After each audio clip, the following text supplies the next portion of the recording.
Linda Walker.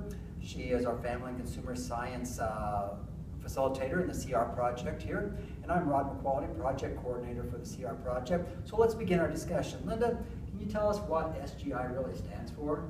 It stands for Structured Group Interview.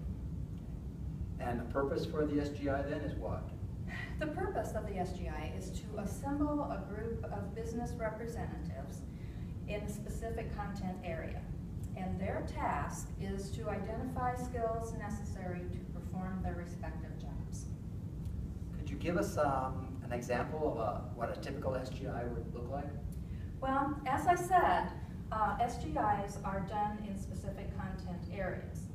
For example, we recently did a mini SGI in the area of nutrition. And the purpose of that was to fill in gaps in nutrition lessons in the Foods, Nutrition, and Culinary Arts lesson library.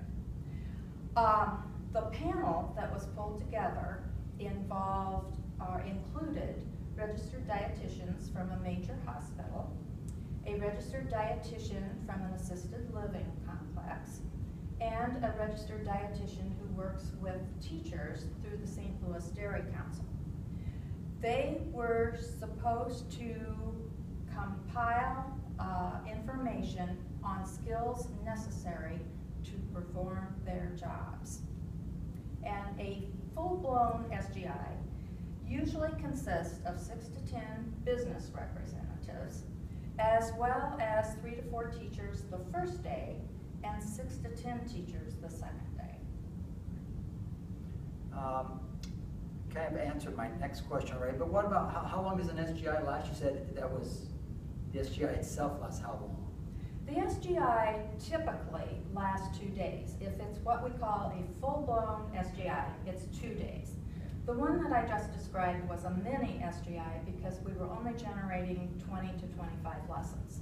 So we completed that process in 1 day. Well, you talked about a mini one and a full-blown one. You talk about the 1 day process. What happens after that? Are we done then at that point?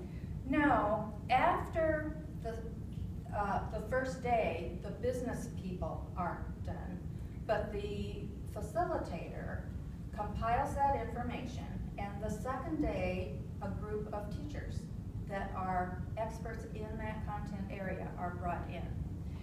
The task of those teachers is to look at that information that was generated the previous day, and then they suggest lesson titles. And that's how we come up with the titles of the lessons that are then written.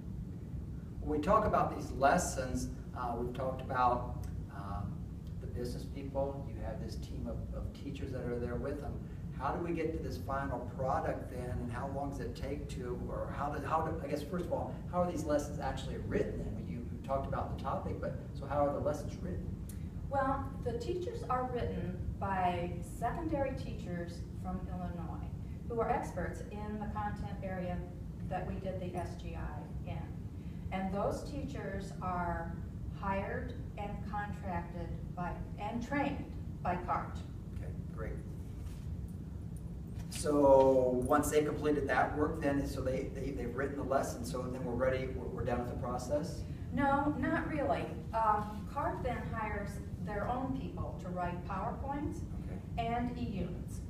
And an e-unit is 5 to 6 pages of supplemental information that goes along with each respective lesson. And then CART edits all of that information, and then it is posted to my CART. Well, this sounds like a very extensive process, starting with the original SGI that you sat down with business leaders and teachers, and it goes for review, and it goes to writers. What's the time frame from when an SGI is started to when teachers would actually see in my CART that lesson? Is there a typical timeline? That's a good question, and it depends on several factors. First of all, if they have teachers available to write those lessons, and if CART's schedule is okay, and if the funding is available, it is possible to get those lessons posted in 3 to 4 months.